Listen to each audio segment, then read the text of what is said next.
Serial number 22, question number 1603. ఆర్ఎండ్బి minister గారు, ఆర్ఎండ్బి మినిస్టర్ గారు, ఆర్ఎండ్బి మినిస్టర్ గారు.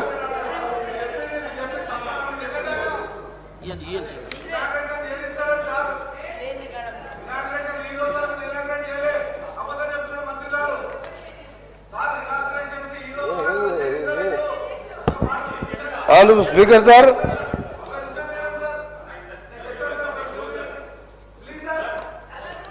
మొదటి ప్రశ్నకు సమాధానం. రాష్ట్రంలో హైదరాబాద్ విజయవాడ జాతీయ రహదారిపై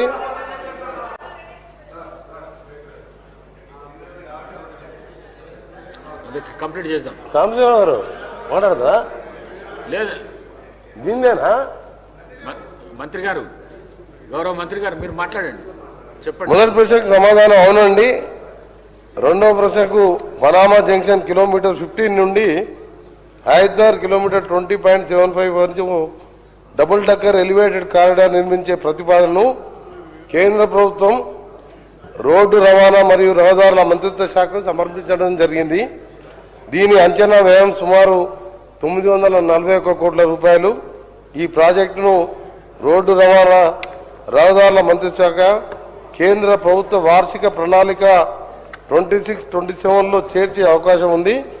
వార్షిక ప్రణాళికలో చేర్చిన తర్వాత సమగ్ర ప్రాజెక్టు నివేదిక పనులను చేపట్టడం జరుగుతుంది.